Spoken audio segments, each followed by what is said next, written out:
Africa, a land of rhythms and roots, of stories whispered by grandmothers under moonlit skies, wounded by history yet standing with pride. Your voice through poetry still echoes far and wide.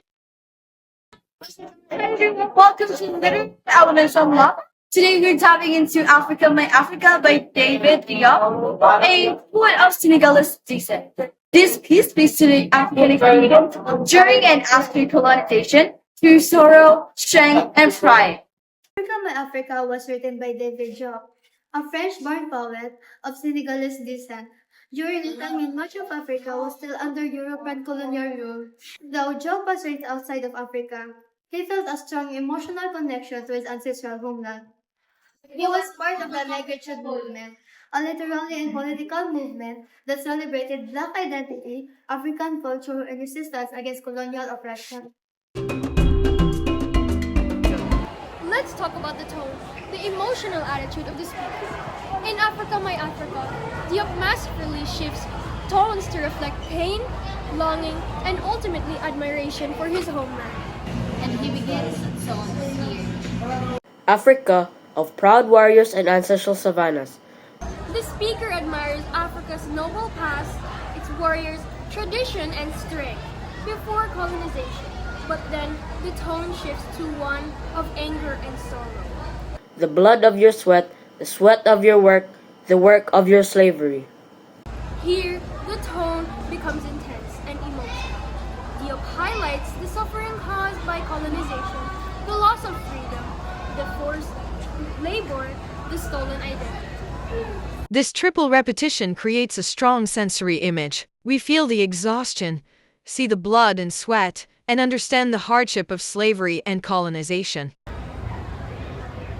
But finally, there's hope and admiration. That tree there, in splendid loneliness, amidst white and faded flowers. This image is rich in symbolism and pride. Despite countries of oppression, Africa is still alive, growing, resizing, and rising. This shift in tone from nostalgia to grief, and finally to hope reflects Africa's history. It mirrors the resilience of its people and deepens the poem's emotional impact. It connects us to a cultural history that is both painful and powerful, reminding us how tone can bring history to life. Diop paints Africa's pain and resistance through powerful images like "Your blood is spilled on the fields." Always see the sweat, the struggle, and the sacrifice. The trembling back, a symbol of suffering bent by chains but never broken. And yet, the tree of liberty grows, not from rich soil, but from that very back. From pain, hope blossoms. The poem also subtly suggests a call for liberation and resistance. The enduring spirit of Africa, even amidst suffering, implies a potential for future, freedom, and self-determination. The poem reflects the post-colonial struggles of African nations, the pain of slavery and injustice of colonization. It's both a tribute to Africa's beauty, strength, and a criticism of how it has been wounded by foreign powers. You know, David Diop wrote most of his poems while living in France, disconnected physically from Africa, but never emotionally. His writing became a voice for the voiceless challenging colonialism and reclaiming identity through literature. Even if we're far apart from a place by blood or borders, poetry can connect to us as its spirit. And through tone, we feel that pain and pride like it's our own. This message encourages pride in African identity and a commitment to liberation and rebuilding.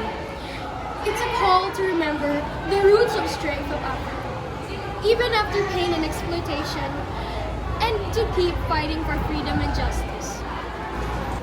Tone isn't just how a poem sounds, it's how it feels. In Africa, My Africa, tone helps us feel the wounds of the past and strength to move forward. Africa, My Africa is more than a mere poem. It is a lamenting appeal of voiceless people, a march of defiance, and a depiction of renaissance. Thanks for watching. This has been Group 3 for Literally Elements Unlocked. Keep reading and keep feeling.